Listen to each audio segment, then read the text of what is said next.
Hola a todos, muchas gracias por conectarse en este nuevo programa en que vamos a hablar sobre impuestos. Estoy y agradezco la participación como panelista de Gonzalo Vergara Quesada. Él es abogado de la Universidad Católica Valparaíso, profesor del programa de Magíster de Derecho Tributario en la Universidad de Concepción, parte del comité editorial de la revista de Derecho Tributario de la Universidad de Concepción y un largo etcétera. Gonzalo, bienvenido, muchas gracias por estar acá. Muchas gracias, Rocío, por la invitación. Vamos a hablar, Gonzalo, sobre contribuciones, dada la contingencia, dada las polémicas que han habido respecto de este impuesto territorial, pero nuestra pretensión es verlo desde un punto de vista técnico, en castellano, pero desde un punto de vista menos político, si quieres, desde tu parte, para poder transmitir algunos conceptos que pueden ser claros a la gente que nos oye. Así que, bienvenido de nuevo. Gracias, Rocío. Partamos, Gonzalo, por qué es lo que implica este impuesto territorial. Cuando hablamos de contribuciones, ¿de qué estamos hablando en realidad? Bueno, cuando hablamos de contribuciones, estamos hablando de un impuesto. Que sea un impuesto tiene una implicancia que está en la definición misma de impuesto, que implica que no está asociado a una prestación determinada. Es decir, que a diferencia de lo que ocurre con las tasas y los derechos que pueden cobrar las municipalidades que están asociados a una actividad concreta, por ejemplo, si las personas viven típico en la orilla de playa por mucho tiempo y no hay un paseo y la municipalidad decide hacer un paseo, como considera que eso va a subir el valor y está asociado y va en beneficio de la gente que está frente a la playa, le puede cobrar un derecho. Entonces existen casos en los cuales, que no son menores y que especialmente en el caso de las construcciones nuevas tienden a ser la regla. Si una empresa constructora hace un loteo, tiene que entregar a la municipalidad y a las autoridades que están a cargo de los caminos toda la nueva edificación pública. Es decir, que existen casos en los cuales efectivamente estamos dentro de esta asociación directa entre un cobro que hace la autoridad y un beneficio que, entre comillas, se entrega a la autoridad, pero que me lo cobró. Entonces es bastante ilusorio ese... Claro. Pero en el caso de las contribuciones son un impuesto. Las contribuciones van a estos fondos de uso común y que en el caso de las municipalidades se distribuyen entre las distintas municipalidades. Pero igual que los impuestos, no existe una asociación directa a ninguna prestación que haga la municipalidad. O sea, no hay una destinación efectiva de la plata que me cobran por contribuciones con alguna institución en particular, no obstante que gran parte de las contribuciones vayan al Fondo Común Municipal o se queden en la municipalidad en la que está el bien raíz sobre el que cobran, ¿no es cierto? O sea, no hay destinación y se cumple con que la plata que se recauda por este impuesto va a rentas generales y después se hace la distribución por parte del burócrata. Exactamente. Entonces, ahí la asociación a una prestación directa va a depender de la gestión que haga cada alcalde. Es decir, que no existe una asociación necesaria respecto de las prestaciones que hace la municipalidad. Claro. Y ahí, bueno, podemos conversar más adelante, si quiere, respecto de qué es lo que se hace con esta plata, ¿no es cierto? En que vemos que hay un porcentaje bien alto de municipalidades que están con problemas en la administración justamente de los fondos públicos, no solamente los provenientes de las contribuciones, sino que de todos, ¿no es cierto? Y la mala administración que vemos en una gran parte de las municipalidades a lo largo de Chile. Sí, porque uno de los problemas que existe no solo a nivel de que en este momento que existe una polémica particular relacionada con las contribuciones, sino que a nivel macro, está este problema de la moral tributaria que, como dan cuenta los estudios internacionales, está asociado directamente a el destino que le dan a los recursos recaudados. Entonces la gente tiene cada vez menos apetito por pagar impuestos si es que ve que esos recursos son mal utilizados, claro, o abiertamente son desviados del destino para el cual supuestamente fueron cobrados. Claro, y la disminución de la confianza del contribuyente cuando vemos algunos hoyos negros o alguna opacidad en la recaudación y en el uso de estos recursos. Sí. Gonzalo, y en términos de recaudación del impuesto territorial, ahí conversábamos en el backstage sobre la cantidad de plata que se recauda por este impuesto y los informes, o el último informe que revisamos de tesorería, en que la recaudación alcanza 2,5 millones de dólares entre el 2024 y el 2023. Claro, o entre el 2023 y el 2024. 2.576 millones de dólares. O sea, es una cantidad que es bien alta. Pero si la comparamos, por ejemplo, con un poco decir cuánto es alto y cuánto es bajo una cantidad, si vemos, por ejemplo, el informe que dio la Contralora de las irregularidades que hay, que tienen que ver justamente con este problema que estábamos conversando de la moral tributaria y por qué la gente tiene en este momento esta aversión a seguir pagando estos tributos, y vemos que hay 1.600 millones de dólares en irregularidades. Entonces la gente dice, claro, nos están cobrando 2.500 millones de dólares en contribuciones, pero inmediatamente la Contralora nos dice, sí, y hay 1.600 millones de irregularidades a nivel de todos estos dineros que recauda el Estado en general. Entonces ahí está un poco puesto en cifras el por qué la gente está tan enojada respecto al cobro de las contribuciones, porque lo que dicen los estudios internacionales se acercan a la realidad. La gente ve un mal uso del dinero que con mucho esfuerzo está pagando y dice, pero entonces, ¿qué hacemos con esto? No, bajen las contribuciones, hay que achicar como botín. Sí, y es bien decidor ese informe de la Contraloría General de la República, porque muestra como lo transversal que es el mal gasto o el uso ineficiente, si quieres, de los recursos públicos. No hay como un problemita que detectó la Contralora, sino que hay distintos órganos, incluso en el Poder Central, ¿no es cierto?, que muestra el despilfarro, incluso en el propio Ministerio de Hacienda, si quieres, lo que es bien paradójico, o es bien insólito, porque son los encargados de administrar la billetera fiscal. Entonces, muestra ahí distintos órganos en que hay gastos sin respaldo, uso de estos gastos en forma ineficiente, y también muestra, pérdida de estos recursos, ¿no?, que todavía vamos a ver en qué están, digamos, porque no hay respaldos de cómo se usaron. Gonzalo, y respecto de estas contribuciones, la moral que dices tú que está baja, en el fondo lo bajo que está la disposición del contribuyente a pagar, sobre todo este impuesto, y creo yo, no sé si tú opinas lo mismo, que es la vivienda. O sea, el impuesto que se está pagando es sobre la base de tu bien inmueble, que en muchos casos es el gran ahorro o el patrimonio o el único patrimonio que una familia tiene, sobre todo después de tantos años. El 99% de las familias lo hacen o logran adquirir su casa propia después de años de esfuerzo y con crédito hipotecario en que han trabajado toda la vida para obtenerlo. Entonces, por favor, si puedes detenerte un segundo en esto de la importancia y que además las contribuciones gravan el bien, la casa propia, el bien inmueble que uno tiene. Claro, porque la vivienda no solo es esta como gran ilusión de toda familia de la casa propia, digamos que es como un poco la historia tradicional, sino que si uno analiza desde el punto de vista económico dónde está radicado el ahorro, dónde está radicada la riqueza, porque normalmente cuando se habla de riqueza en todo este tipo de cosas, no estamos hablando porque la gente tiende, en esta materia es importante establecer eso cuando alguien se hace más rico o se hace más pobre. Que se hace más rico no implica que está como prendiendo cigarros cubanos con billetes de $100, sino que es la posibilidad de ir ahorrando, la posibilidad de ir juntando un capital. Y el capital de la familia común está en la vivienda. La vivienda es el bien que, como un buen bien de capital, va acumulando valor en el tiempo.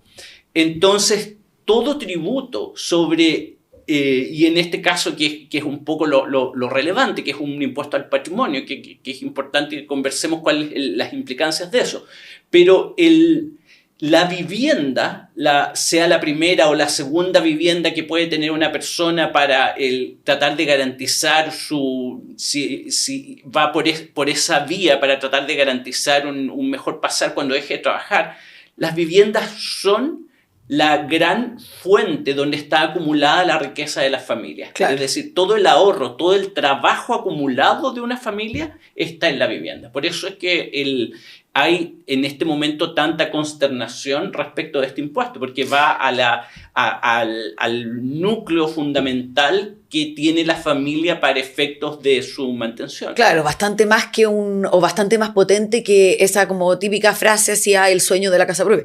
Es que lo que hay detrás es justamente lo que dices tú, o sea, el ahorro y el esfuerzo que con tanto sacrificio las familias logran a lo largo de la vida laboral, siquiera a lo largo de la vida activa.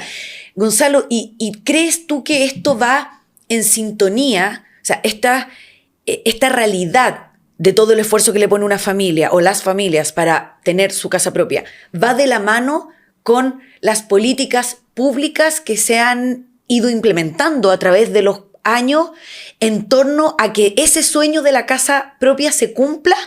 ¿O tú lo ves como, no, pues las políticas públicas en realidad nos han ido acompañando que este sueño se concrete? Claro, efectivamente, desde el año 2010, porque un poco todo este tema que estamos analizando es culpa de más de un gobierno, no es algo al gobierno, especialmente al director actual, le están explotando bombas que pusieron desde el año 2010 en adelante. Director del Servicio de Impuestos Internos. Director del Servicio de Impuestos Internos, que es un poco al que le están pasando la cuenta. Explíquenos usted qué es lo que ha ocurrido cuando el Parlamento y los gobiernos desde el 2010 en adelante, un poco ahora como país nos está pasando la cuenta lo que hemos hecho desde el 2010 en adelante. Y desde el 2010 en adelante han ocurrido dos cosas. Por un lado, se ha desincentivado y casi se ha combatido la inversión en vivienda. A partir del 2010 comenzó este ataque en contra del DFL2, que era el tradicional instrumento para incentivar la inversión en vivienda. Es decir, si usted es un inversionista, yo le voy a dar un dulce fiscal, va a pagar menos impuestos si es que usted compra viviendas. ¿Por qué? Porque al incentivar la construcción de viviendas mediante la inversión en ellas, baja el precio. Mientras más se construye, más baja el precio. Y si baja el precio, entonces más familias pueden acceder a las viviendas disponibles por parte de los inversionistas y de las constructoras. Uh-huh. Y al mismo tiempo se han establecido una serie de políticas que están un poco orientadas en contra, incluso específicamente de la construcción de viviendas menores, que fue la eliminación del crédito especial de empresas constructoras, que estaba orientado a viviendas de menor tamaño. Ya, pero espérame, Gonzalo. Pero la primera que tú mencionas, que es justamente este DFL2 del año 59, que tenía por objeto justamente acompañar la posibilidad, o fomentar en realidad, promover la posibilidad de que las familias fueran propietarios, ¿no es cierto? Y eso desde el origen. Pero la política pública que no ha acompañado desde hace algunos años es que ese subsidio habitacional se ha ido coartando, se ha ido restringiendo. Claro, que hay dos cosas. El primero es el DFL2, que está orientado al inversionista, que le decía, señor, invierta. Al invertir en eso, esta persona generaba movimiento en el mercado y eso tendía a bajar el precio porque al haber una mayor oferta de inversión, eso terminaba en que los precios bajaban. Y si recordamos en algún momento a principios del 2000 era extremadamente fácil, había una oferta tremenda de viviendas nuevas, los créditos hipotecarios además estaban más baratos. Pero además habían toda una serie de políticas orientadas específicamente a las casas más pequeñas, pero también para evitar encarecer innecesariamente las viviendas. Y por ejemplo, en su momento, durante los años 80, se dejó grabado con IVA la construcción de viviendas. Ajá. Para efectos de que la constructora pudiera acreditar el impuesto pagado por los materiales, pero no se grababa la parte inmobiliaria. Es decir, no se trasladaba eso, se le decía a la constructora, usted va a poder aprovechar todo lo que le está pagando a los terceros por materiales, todo ese crédito lo va a poder aprovechar de mejor manera, pero no se dejaba afecto al comprador con IVA. en estas reformas del 2010 en adelante dijeron no, vamos a gravar con IVA también al primer comprador, lo cual elevó de inmediato las casas en el porcentaje del IVA. Entonces, o sea, casi 20%, no es menor el alza. El alza exactamente no es menor. Entonces, desde esa época, todas estas políticas que habían sido construidas de manera bastante deliberada para fomentar la construcción, fomentar la inversión y aliviar al comprador final, en el caso de cómo estaba estructurado el IVA y cómo estaba estructurado además estos créditos especiales en los cuales se fomentaba la construcción de viviendas muchísimo más baratas, se han eliminado, y el resultado que a todas estas modificaciones que han implicado una menor construcción de viviendas, se sumó que a nivel mundial subieron los intereses y llegamos a esta tormenta perfecta en la que hoy en día para una familia común, que era sueño, volvió a ser un sueño, porque durante muchos años era una realidad, las personas podían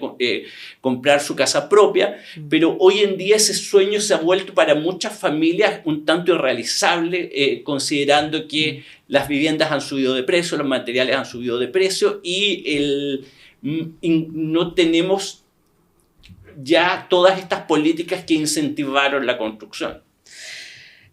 Ay, qué espanto, Gonzalo. Entonces, claro, podemos concluir, dicho lo anterior, que las políticas públicas en torno a este sueño de la casa propia han ido justo en contrario a que se pueda cumplir.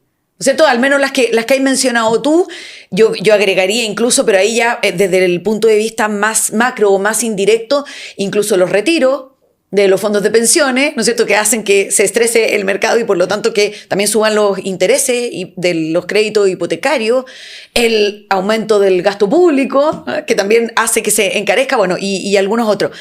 Entrando, Gonzalo, ya no solamente la compañía de las políticas públicas en torno a la vivienda, entrando a las contribuciones, ¿puedes explicarle a las personas por qué esto que todo el mundo dice, no, es que esto es un impuesto al patrimonio y que por lo tanto es injusto? No sé si tú te puedes detener en la explicación en torno a la diferencia, si quieres, entre un impuesto a la renta y un impuesto al patrimonio. Y por qué esto es un impuesto al patrimonio y por lo tanto hay que hacerle doble clic en lugar de comprarse que es un impuesto estupendo y sigamos adelante nomás con esto. Claro, el gran problema que tienen las contribuciones es precisamente que es un impuesto al patrimonio. Si lo comparamos para entender los problemas que esto crea, hay que compararlo con los impuestos a la renta. El impuesto a la renta se aplica respecto de esta nueva riqueza creada por alguien. Si alguien tiene un sueldo, tiene este ingreso y una parte de ese ingreso se lo van a quitar como impuesto, es decir, lo hicieron, entre comillas, menos rico, tuvo menos ingresos, pero no lo hicieron más pobre. Es decir, si decimos alguien no está haciendo nada, si alguien no está haciendo nada, no se hace ni más rico ni más pobre. Si alguien trabaja y tiene un ingreso, se hace más rico. Pero no tan rico como quisiera, porque el fisco le va a poner la mano, ¿no es cierto?, en un porcentaje de esa riqueza que yo generé. Riqueza entendiéndose en el ejemplo como el sueldo que te está pagando la empresa todos los meses. O sea, en el día 1 del mes yo no tenía nada, en el día 30, producto de mi esfuerzo, yo gané plata y de esa plata el fisco te pone un poquitito de mano. Claro. Eso en torno al impuesto a la renta. Claro. Y en el caso de la gente que no paga renta, el IVA también, esa gente cuando va a gastar, un 19% se lo va a llevar el fisco, entonces un poco quedan más o menos en la misma circunstancia. Toda la gente que ganó dinero por un sueldo, hay una parte de ese sueldo que la va a tomar el fisco. Entonces, desde el punto de vista conceptual, ganaron menos, trabajaron más, pero parte trabajaron para el fisco. Ahora, claro, ¿qué es lo que ocurre con el impuesto al patrimonio? Si esa persona no trabajó, por ejemplo, porque estaba cesante o por cualquier otro motivo, o tiene ingresos que ya cuando las personas están retiradas, por ejemplo, y tienen ingresos que están bajo los niveles en los cuales se tributa, entonces claro, una persona que tiene su jubilación, ¿no es cierto?, que ya trabajó toda la vida y que pagó su casita. Claro, pero a esa persona que accidentalmente no está produciendo más ingresos o ya está en la etapa en que simplemente está consumiendo los ahorros finales, el fisco le dice, señor, usted tiene este patrimonio yo lo voy a valorar y a pesar de que usted no ha producido ningún ingreso, no se ha hecho más rico, yo le voy a cobrar un impuesto. Y los impuestos al patrimonio deliberadamente han sido creados y utilizados para empobrecer a la gente. Ese es su objetivo, porque se aplica con independencia de que la persona no tenga ingresos. Es decir, que hay una persona que quedó cesante, imaginemos en enero, tuvo todo el año buscando trabajo, todo ese año va a tener que pagar, va a tener que vender algo o consumirse sus ahorros para poder pagar este impuesto, porque este impuesto se aplica con completa independencia de que la persona no esté generando ningún ingreso. Y eso Gonzalo, o sea, si lo pudiéramos como visualizar, usted tiene su casa y todos los años el fisco le va a comer un pedacito de la chimenea, una ventana, da lo mismo que tenga alguna actividad lucrativa, la persona dueña del bien raíz o la familia dueña del bien raíz, ¿no es cierto? ¿Podéis poner, Gonzalo, que conversábamos sobre la profesora Rica, este ejemplo que creo que muestra bastante lo que tú estás explicando, ¿no es cierto? Sí, el caso más emblemático se dio hace no tanto tiempo, a raíz de una exención que se creó respecto de las personas que ya estaban jubiladas y que tenían cierto nivel de ingresos. Y el Servicio de Impuestos Internos, en el caso de una señora, una profesora que vivía en estas casas que están bien ubicadas también, pero que cuando la persona la compró no estaba bien ubicada, que es uno de los problemas que es importante analizar de lo que ocurre con este impuesto. Entonces, esta persona vivía en su casa hace mucho tiempo y con sus ahorros había comprado un departamento en Ñuñoa que lo arrendaba y con eso lograba tener un suplemento para su jubilación. Yeah. Y el Servicio de Impuestos Internos le denegó sin una motivación adecuada, que un poco era el trasfondo del asunto, pero el análisis de la Corte de Apelaciones fue bien interesante, porque la Corte de Apelaciones se dio cuenta que a esta persona que Impuestos Internos la presentaba como rica, estaba más allá de no requería ningún tipo de exención, porque mire, tiene un departamento en Ñuñoa que arrenda. Bueno, y en ese caso, precisamente la Corte de Apelaciones se dio cuenta que esta persona, si los ingresos que tenía al ya estar jubilada no le alcanzaban para pagar las contribuciones, tenía que o vender la casa o salir a trabajar nuevamente para producir ingresos para poder pagarle al fisco este impuesto. Entonces, hay una parte que muchas personas dicen que las contribuciones, que es este impuesto patrimonial que te hace más pobre, opera como si el Estado actuara como señor feudal, dueño de tu casa, dueño de la tierra, y que tú estás ahí como una especie de arrendatario, y que a pesar de que dejaste de trabajar y que ya pagaste tu casa, tienes que seguir pagando esta especie de arrendamiento al fisco. Sí, o sea, empezaste a pagar las contribuciones desde el día 1. Tenías o no tenías crédito hipotecario, pagaste o no pagaste la casa del contador. O sea, desde el día 1 eres propietario, aun cuando el banco te lo tenga hipotecada, ¿no es cierto? O sea, garantía real. Tú pagas las contribuciones independientemente si después ya no ganaste ni un peso. Gonzalo, respecto de las alzas del impuesto territorial, antes de entrar a cómo se calcula, a esta opacidad de que hablábamos en la introducción. También hay un desacople, ¿crees tú, entre el alza de las contribuciones, pobres contribuyentes que tienen que pagar cada vez más, y la economía o los ingresos, a propósito de lo que estábamos conversando?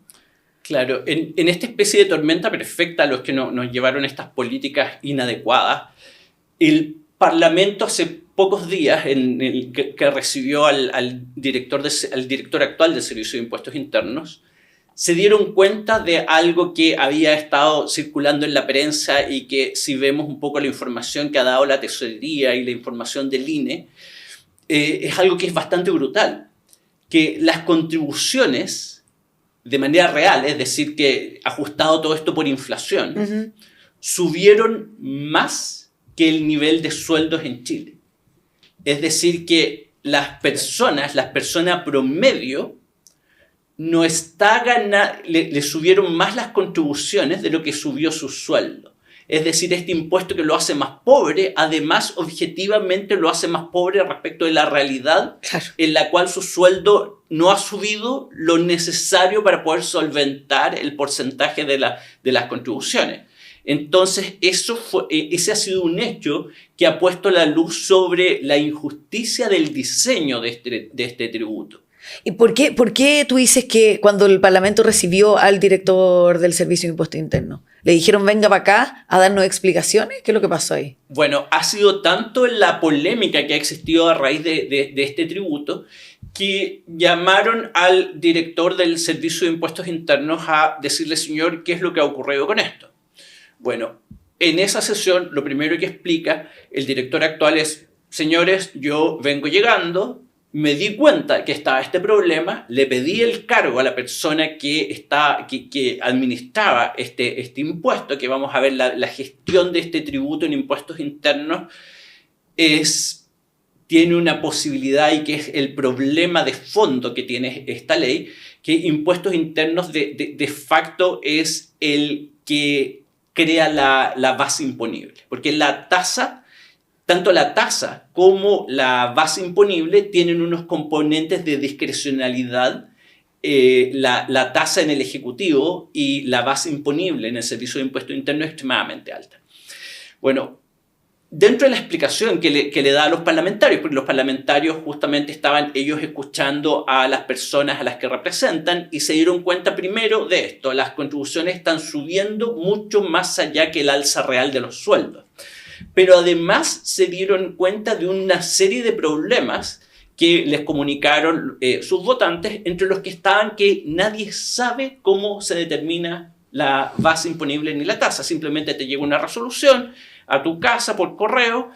Ahora van a empezar a llegar probablemente que están todos estos cambios que han hecho últimamente para que ni siquiera llegue por correo normal, sino que te llegue al correo electrónico.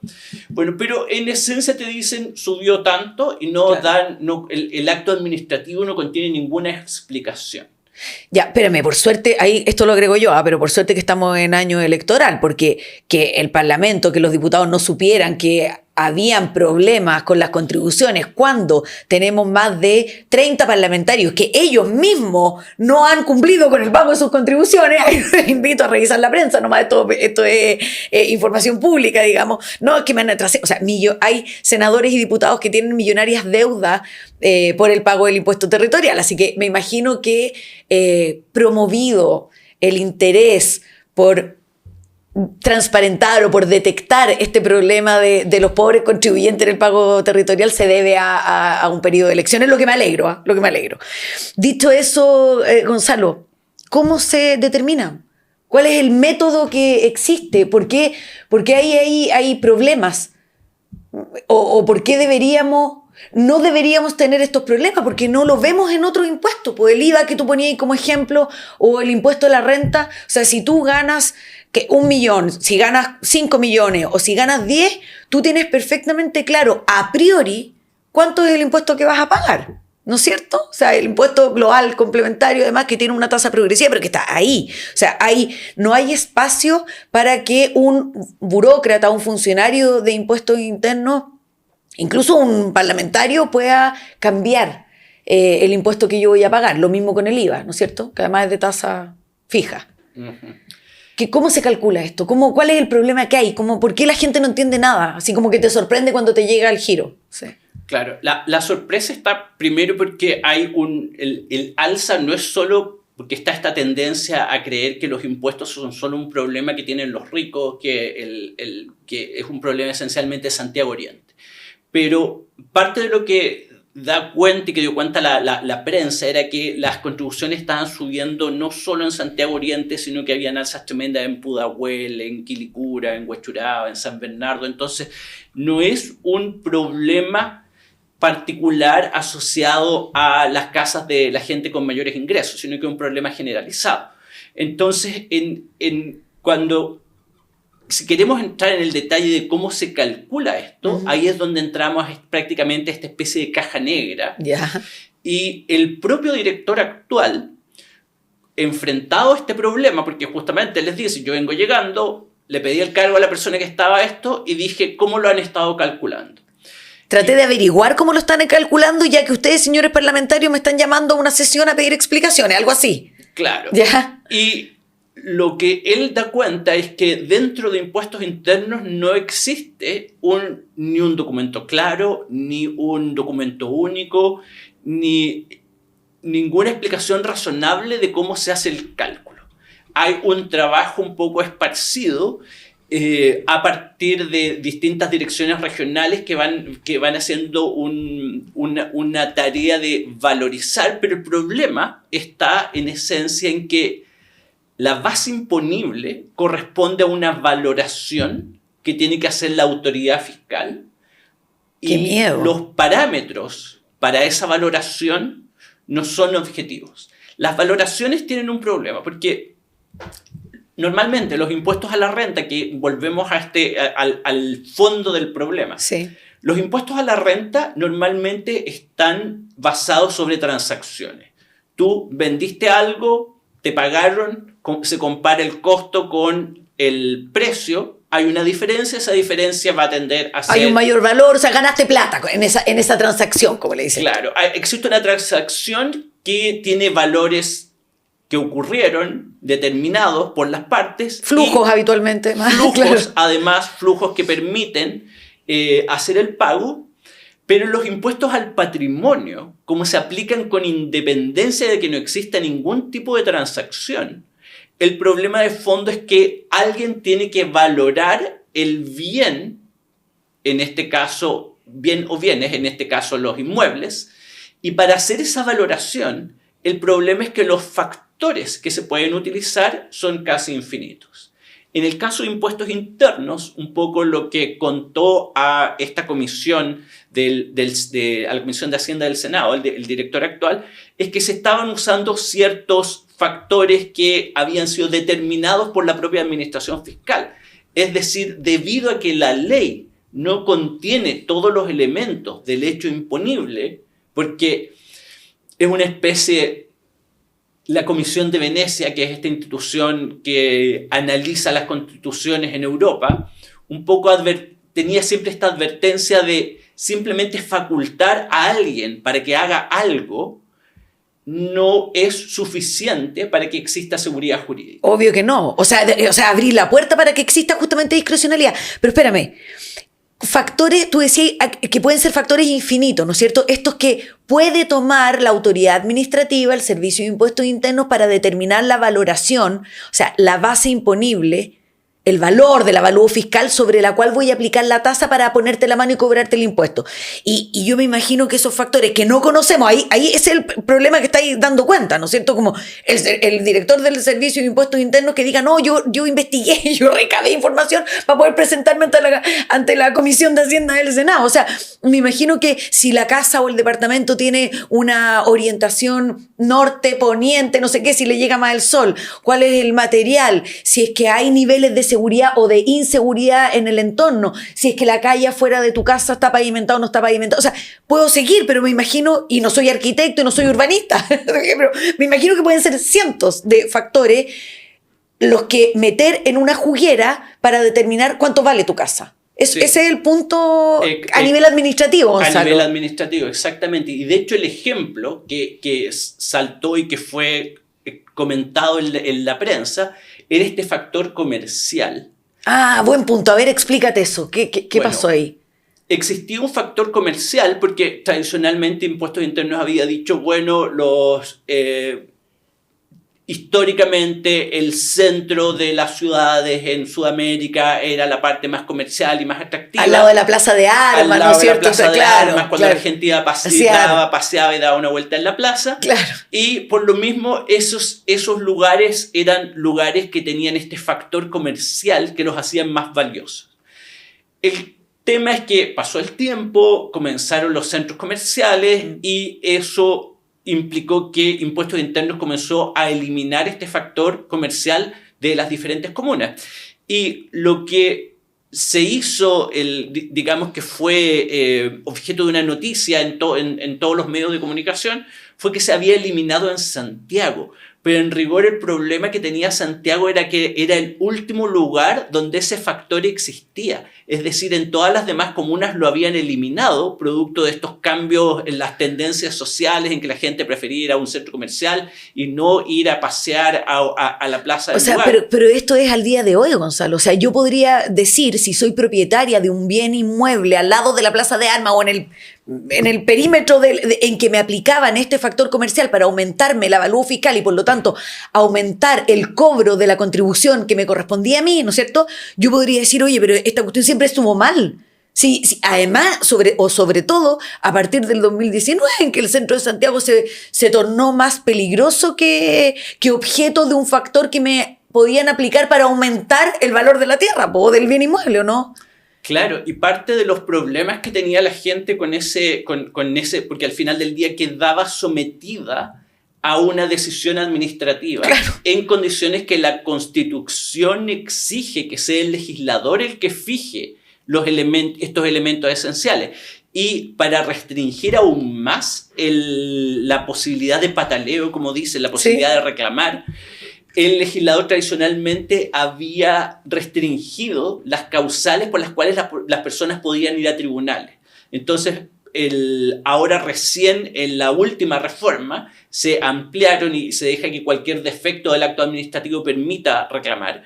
Pero históricamente se habían restringido las causales por las cuales la gente podía reclamar, y eso, entre otras cosas, permitía que ocurrieran este tipo de hechos, y en teoría los tribunales podían decir, no señor, impuestos internos está dentro de su facultad, puede ser inconstitucional, pero dígale eso al Tribunal Constitucional. Y no a nosotros, claro, es decir, que claro, solo aplicamos lo que escribieron estos señores en el Parlamento. Claro, porque el Parlamento precisamente en esta, que es una...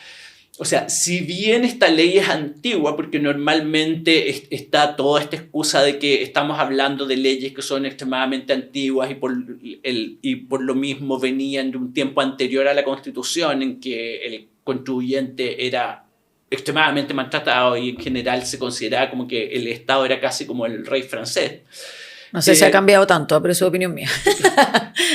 Pero esta ley ha sido objeto de modificaciones importantes en los últimos años, por ejemplo, cuando se agregó esta sobretasa. Ya, espérate, Gonzalo, es que has hablado distintos temas mega interesantes. Entonces, déjame detenerte un poco. Uno, lo que acabáis de... Y vamos a la modificación. O sea, sí, ya, vamos a lo último que dijiste. El principio de legalidad. Porque dijiste, oye, pucha, hay muchas personas, me incluyo, tú también, en que esto pudiera parecer o tener un germen de inconstitucionalidad. ¿Por qué? Si lo puedes explicar. ¿Por qué no es correcto o derechamente es ilegal que sea la autoridad administrativa la que tenga un espacio de discrecionalidad tan amplio, tan profundo para determinar cuál es el avalúo fiscal, que es la base del impuesto que te van a cobrar? O sea, ¿por qué en el origen, en el tema de fondo está mal o no es correcto? No sé cómo decirlo en forma, tú lo vas a decir más elegantemente que yo, pero ¿por qué podría ser inconstitucional que se le dé permiso al Servicio de Impuestos Internos para que haga todos estos cálculos y meta el factor comercial, saque el factor comercial? O sea, que exista tanta discrecionalidad. Creo, existe hoy día que el propio director nacional del Servicio de Impuestos Internos tuvo que indagar cómo se determinaban qué factores se utilizaban para poder cobrarte, porque ni él lo tenía tan claro. Vengo llegando, pero puse de acuerdo a la gente que trabaja conmigo para que me entregaran una minutita y poder explicarle a ustedes, señores parlamentarios, cuáles son los factores que se utilizan. Entonces, por favor, detente ahí en tu mirada respecto de este principio de legalidad, si lo puedes explicar. Claro, la base de todo esto está en que es el deber del Parlamento crear la regla que contiene el hecho grabado.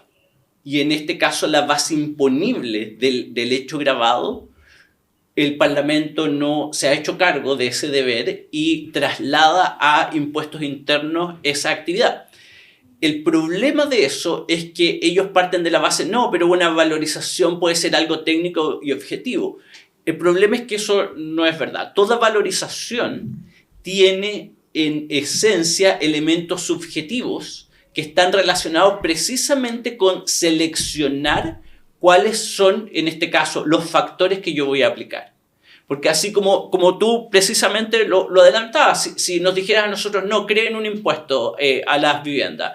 Bueno, ¿qué vamos a considerar? Vamos a considerar cuál es el acceso que tiene la gente vehicular, cuál es el ancho de las calles, cuál es el metraje, cuánto sol le llega, cuánta distancia entre una casa y otra. Claro. Ya, la selección de esos elementos es lo que el legislador debe hacer, porque claro, no existen tal cosa como reglas, o sea, está un poco casi fantasía en que puede haber un derecho tributario natural, en que es revelado al hombre mediante algún método.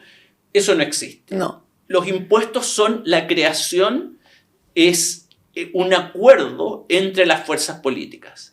Entonces, si las fuerzas políticas deciden renunciar a su un poco, entre comillas, renunciar a su deber, al final del día es incumplir con su deber, Sí. de llegar a este acuerdo y trasladan eso a la administración, lo que están haciendo es una especie de doble pecado.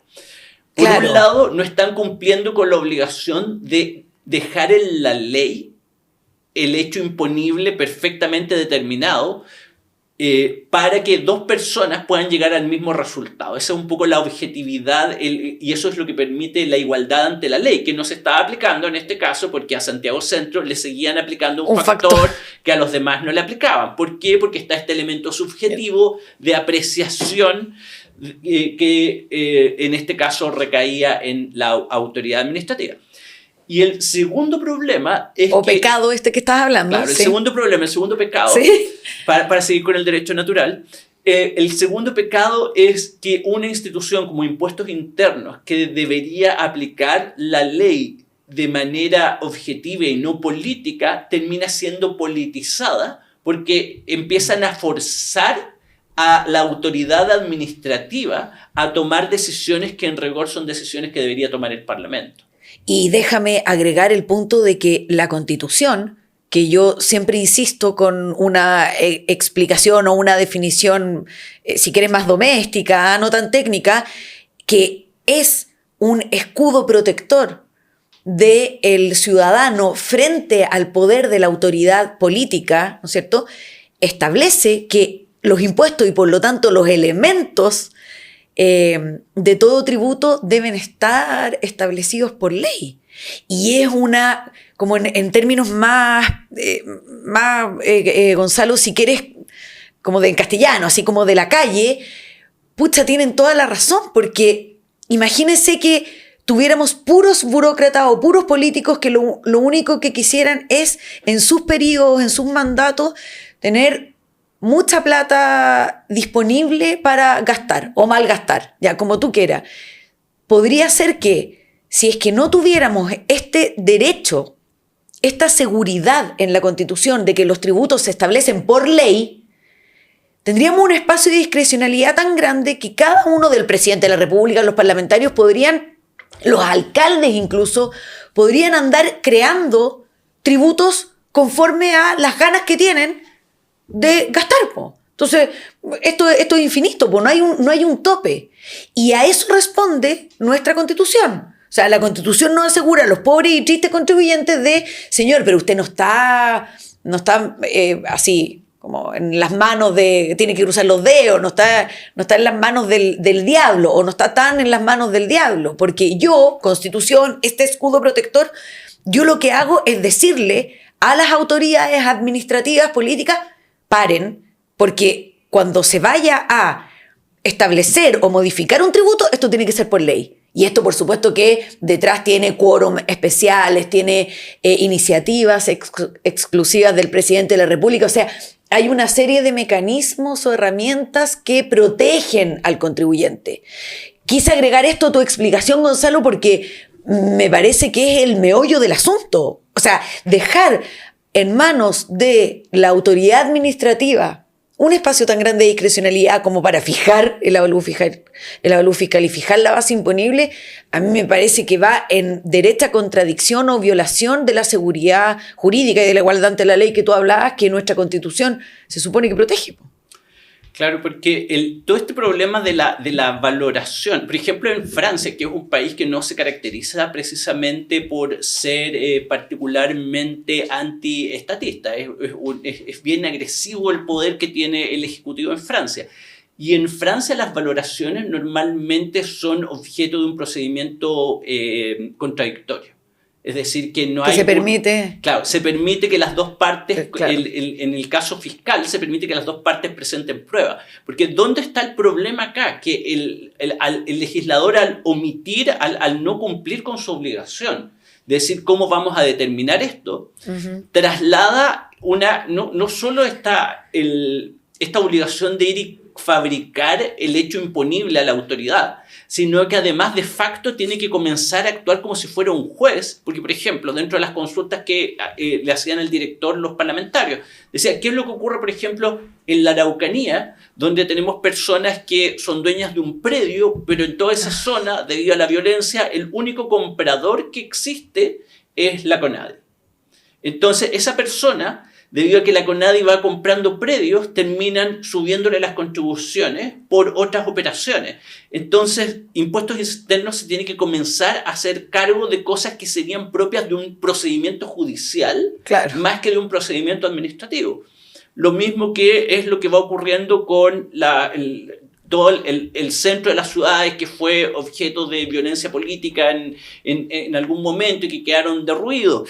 O qué es lo que ocurre cuando hay una catástrofe natural. Y en todos esos casos, ese impuesto interno es el que por resolución tiene que venir a suspender el pago de las contribuciones. Es decir, hay toda una carga que debería ser o judicial o legal que es trasladada a la administración, lo cual crea una situación que es, por un lado, absolutamente inconstitucional, porque sí, el deber... Dicho más claramente, dice Gonzalo. Claro, el deber del legislador es crear una regla que sea objetiva, es decir, que distintas personas puedan aplicar de la misma manera la regla. Y llegar al mismo resultado.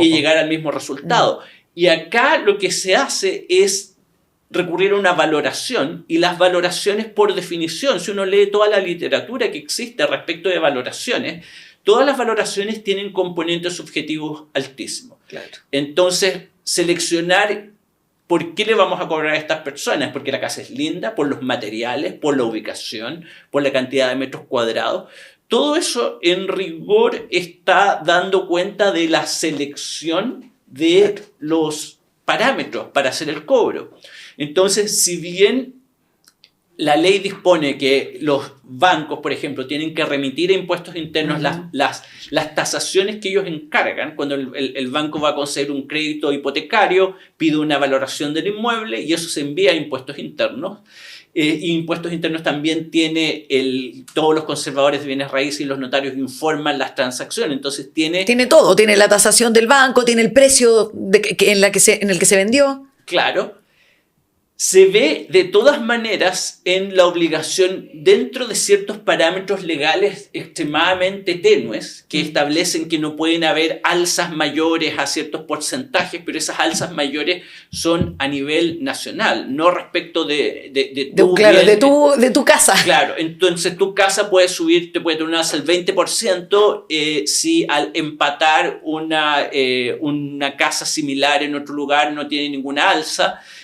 Oye, o si tus vecinos son los narcos, que le han metido no sé cuántas mejores y que en lugar de ocupar el factor de inseguridad que es vivir en un lugar donde hay narcos, pucha, capaz que te suban el precio de la tasación, po. Claro, o sea, es absurdo. Entonces, todos esos elementos son elementos que deberían corresponder a una decisión política del legislador, no una decisión administrativa.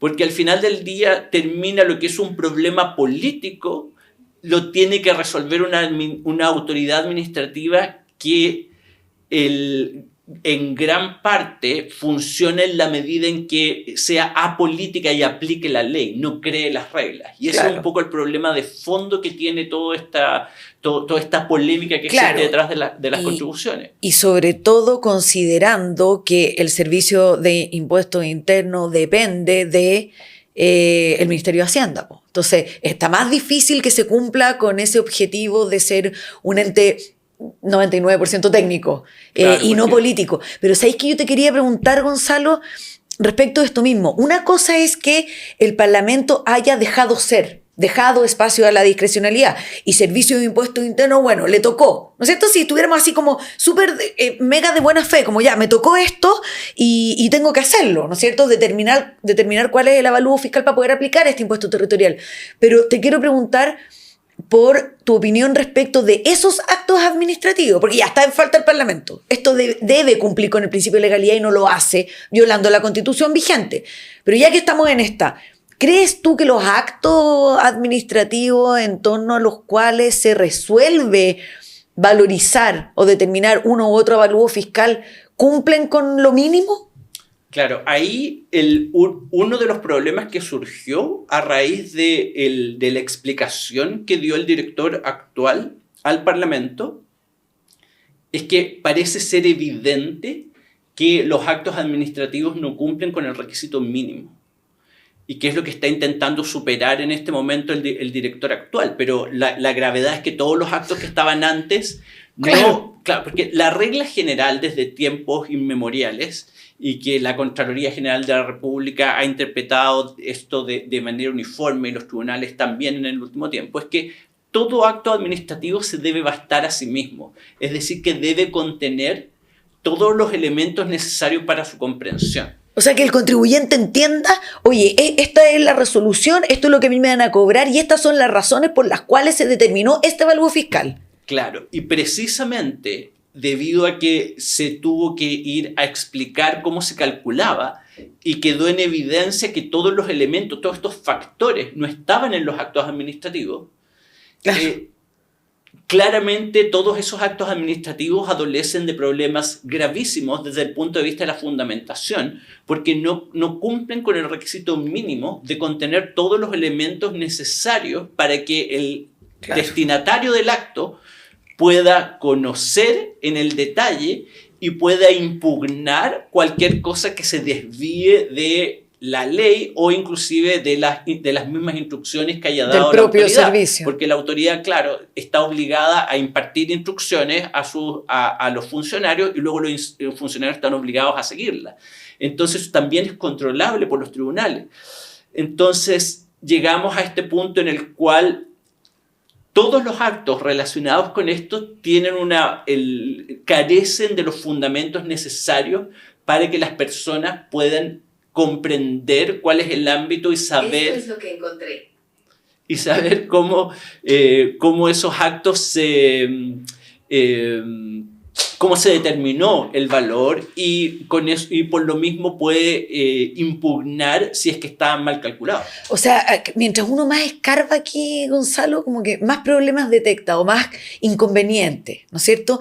Tú dijiste, Gonzalo, dos cosas más que te pido por favor que te detenga. Una es que esto era que podíamos aislar este problema o todos estos problemas que estamos hablando respecto de las contribuciones en que no importa tanto porque el 20% nomás paga de los bienes raíces, digamos, de los propietarios de bienes raíces paga las contribuciones. Entonces, que el propio director nacional lo declaró así. O sea, a mí me parece en una falta de respeto, si queréis, o de empatía, dicho o constatando todos estos problemas frente al contribuyente. Eso es una cosa que va muy en la línea, tal vez, no sé qué opinas tú, del origen de esto, el vasallo, el señor feudal, ¿eh? como que si fuera el 20%, y eso lo convierte en que no importa tanto arreglar todos los problemas que tiene este impuesto al patrimonio. Eso es una cosa. Y si opinas tú que es conveniente para el poder político, y ahí todo, no solamente la autoridad administrativa, sino que también el Parlamento, como enfocarse en esta distinción entre ricos y pobres para no hacerse cargo de solucionar algunos problemas como los que hemos constatado hoy día. Y lo segundo, respecto de las modificaciones. Pero vamos después de eso, de las modificaciones que tiene esta ley. Porque, oye, vemos que la recaudación ha aumentado, vemos que está completamente desacoplado con los ingresos, lo que nos comentabas tú al principio, y con la economía. pero vemos que hay modificaciones a la ley de impuesto territorial, no precisamente para aliviar los bolsillos de los contribuyentes. Esos dos temitas, Gonzalo, si puedes comentarlos. Sí, no, bueno, un poco lo que quedó claro de esta primera sesión, porque fue una sesión como de 2 horas en las que la Comisión de Hacienda del Senado recibió y comenzaron a analizar todas las explicaciones. Y un poco lo que quedó claro es que ya es un problema político relevante, es decir, que todos los parlamentarios involucrados en el tema saben que es algo que les afecta a sus votantes, es decir, que no es algo que ya nadie va a lograr, en teoría, meter debajo de la alfombra. Es un problema al cual se tienen que hacer cargo. Pero la impresión que tengo de lo que no se ha captado aún respecto a este tributo es que todo el problema de fondo es que es un impuesto al patrimonio. El problema de fondo es ese. Porque todas estas imperfecciones parten del hecho de que al ser un impuesto al patrimonio no está asociado a flujos, es decir, que viola este principio de la conveniencia del que hablaba Adam Smith y viola el principio de proporcionalidad, porque las personas pueden no tener ningún tipo de ingreso y lo tienen que pagar exactamente igual. Claro. Y que así, vender la casa o pagarlo. O sea. Y bueno, de hecho, parte de lo que los parlamentarios dijeron es que en sus regiones había gente, conocían muchos casos de los cuales las personas habían tenido que vender la casa, y además de los casos de los cuales a las personas les sacan a remate las casas para pagar las contribuciones. Sí. Entonces, tienen claro cuáles son todos los efectos, pero un poco lo que falta es que la gente comprenda que el trasfondo de todos estos defectos, el problema del método, claro. El problema es que el método al final del día siempre va a ser una valoración, no una transacción, y por lo mismo va a tener elementos que son extremadamente, que siempre van a depender de la decisión de la persona que está valorando. Los problemas que tienes que pagarlo con independencia de tus ingresos, con independencia de si los sueldos no han subido. Claro. Todo eso está concentrado en el hecho de que es un impuesto al patrimonio. Y los impuestos al patrimonio, en esencia, tienen este diseño que es para empobrecer a la gente. Entonces, si siempre te van a cobrar el tributo con independencia de todos los factores que podemos considerar de justicia, no se van o sea, se pueden morigerar algunos de los problemas, y que de hecho antiguamente, antes de la persona que el director actual dijo, le pedí el cargo a esta persona, que fue un poco la que le prendió fuego a esta materia, antes había habido otra persona que se retiró en algún momento, que lleva muchos años a cargo de eso, que había administrado aparentemente políticamente de manera suave todo esto. Era como se recuerdan, está esa frase famosa de que los impuestos se trataba como sacarle plumas al ganso sin que gritara. Bueno, claro. Antiguamente había una persona que aparentemente lograba administrar. O sea, lo había hecho más piola, digamos. No era que estos problemas no existieran. Claro, los problemas no habían llegado a este nivel. Y después, y ahí está un poco la concentración en que todo esto depende de decisiones que toma el que está administrando el impuesto. Claro. Entonces pasamos de un señor que históricamente había administrado este impuesto de manera callada y calmada. Claro. Que después se jubila, pasa a una siguiente persona y esta persona le prende fuego a todo el sistema. Entonces, bueno, tal vez dada la necesidad de platita y recaudar. Claro, claro, no sabemos si estaba motivada porque de Hacienda le apretaban el cuello, claro.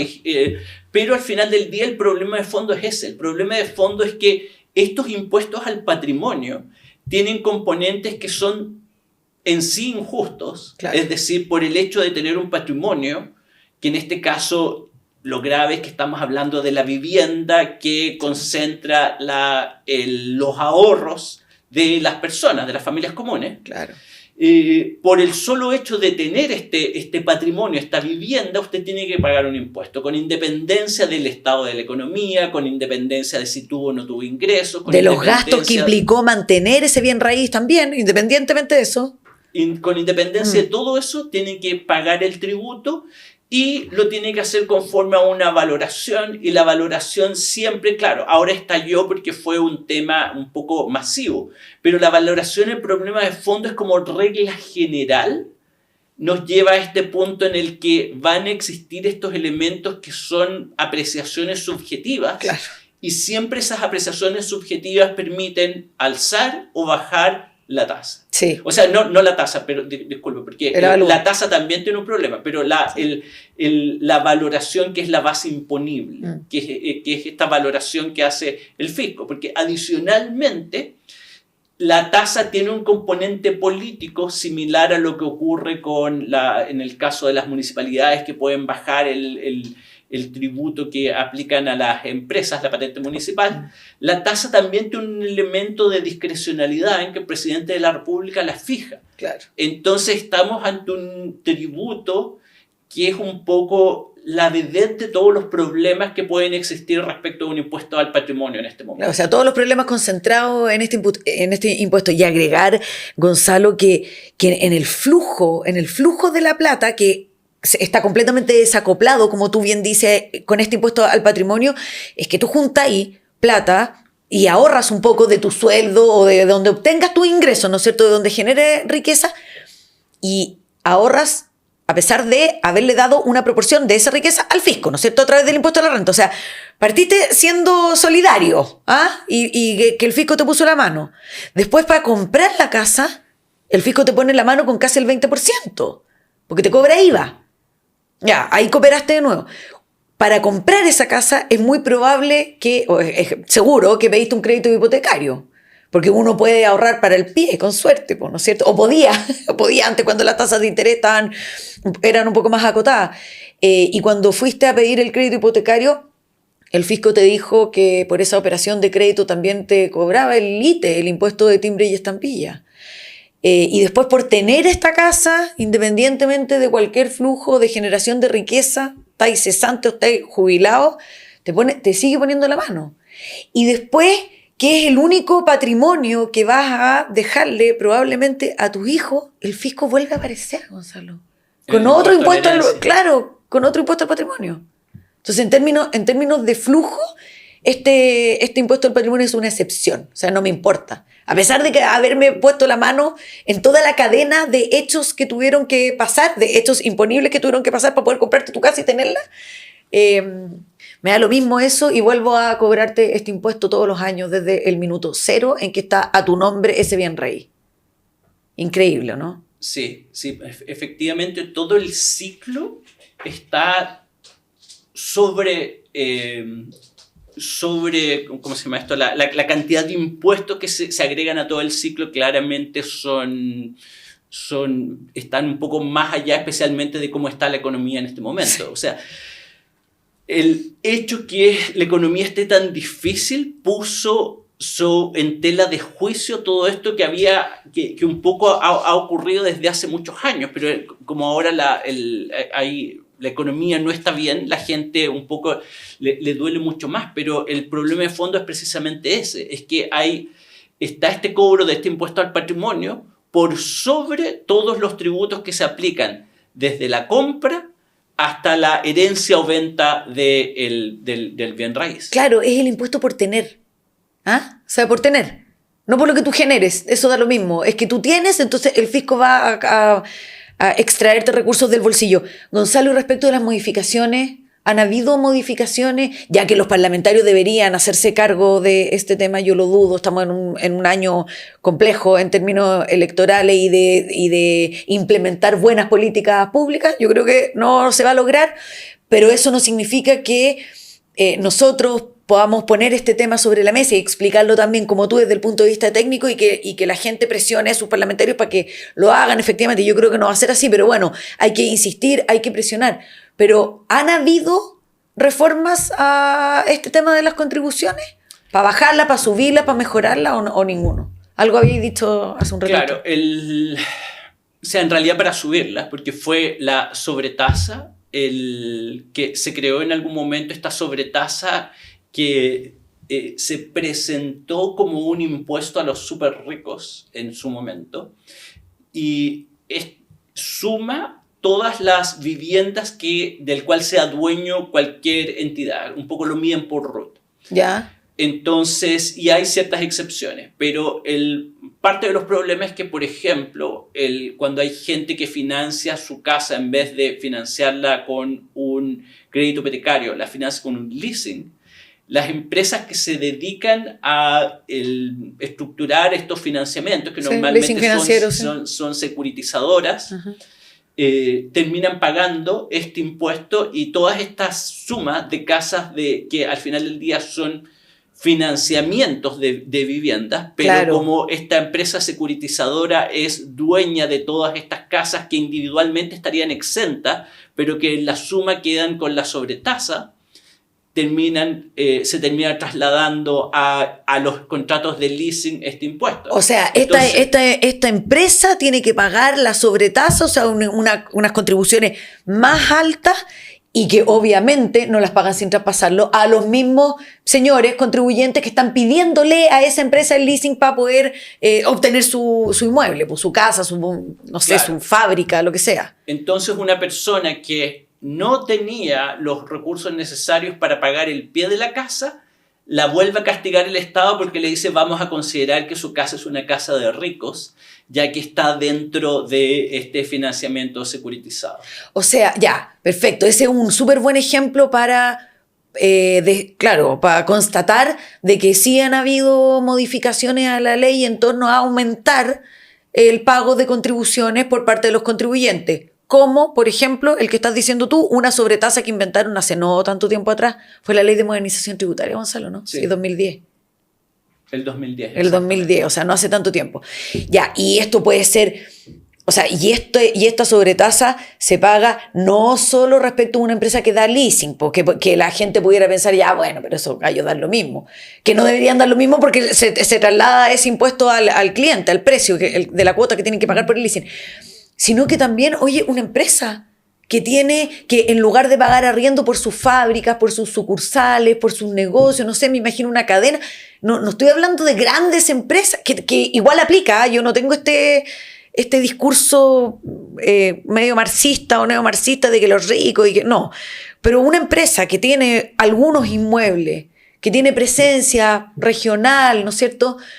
Y que suma esos inmuebles más de 600 millones, algo así creo, tiene que pagar más todavía. O sea, sobretasa que se aprobó en el 2010. O sea, ¿cuándo nos dejan en paz, Gonzalo?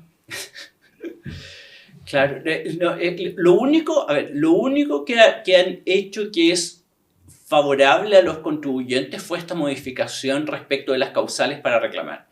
Pero el problema que tiene es que se hacían cargo también en esa misma sesión, que sí, Impuestos Internos estaba modificando su estructura interna, porque antes hay dos niveles dentro de los cuales tú puedes pedir que se revise el acto. El primero es dentro del mismo Servicio de Impuestos Internos, y hasta hace poco, que es lo que estaban por lo menos informada que querían cambiar internamente, te revisaba la misma unidad que había hecho el giro. Entonces, las posibilidades que te encontraban la razón eran extremadamente bajas.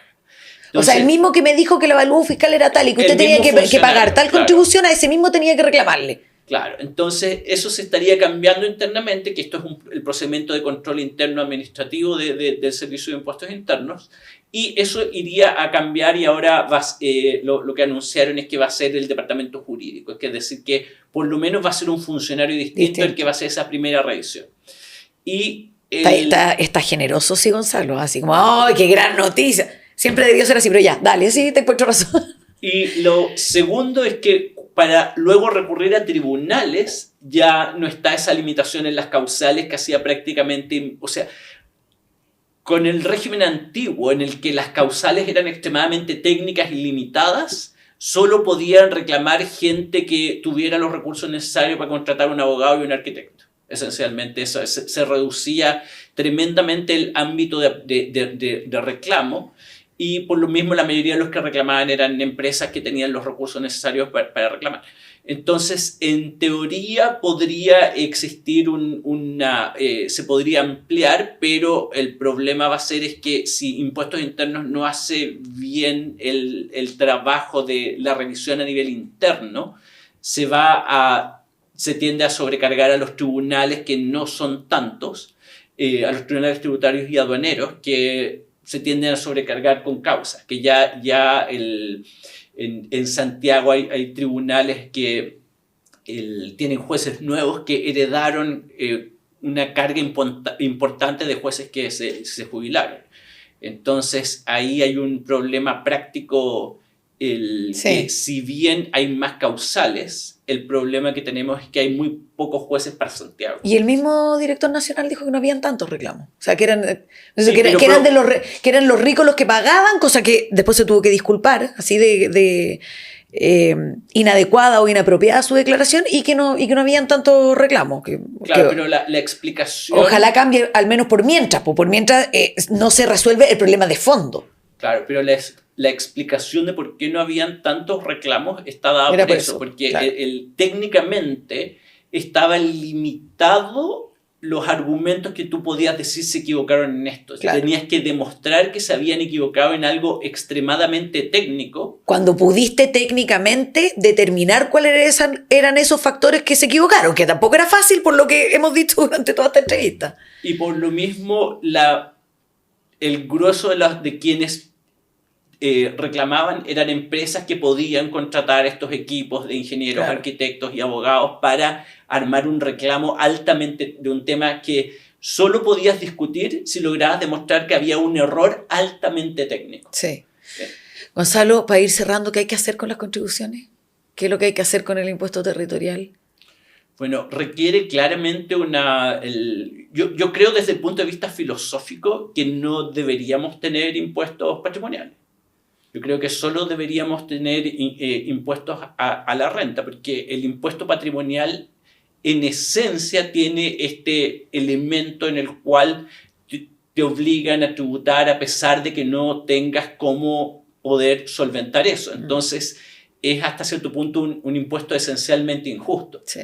Pero si se va a mantener, claramente la tarea por delante de lo que tienen que arreglar es bastante alta. Porque tienen que arreglar, en rigor, crear un hecho imponible objetivo donde simplemente existe una regla de haga una valorización, y el problema de hacer una valorización es que es altamente subjetivo. O sea, los elementos del tributo deberían estar ahí en la ley y déjense de arbitrariamente ocupar un factor u otro, eliminar uno u otro. Sí. Uh-huh. Creo lo mismo, Gonzalo. Ya, vamos por eliminar las contribuciones. Ojalá estuviéramos ahí, tuviéramos algún poder de voto o de decisión, no lo es, pero creo que se cumple el objetivo a través de este medio de comunicación. Agradecemos a todos que se conecten a FNM y el objetivo es formar, dar nuestra opinión respecto de algunos puntos y agradecemos la perspectiva siempre tan técnica, tan sensata de Gonzalo Vergara. No sé si te quieres despedir, Gonzalo. Muchas gracias, Rocío, por la invitación. Gracias, espero verte de nuevo.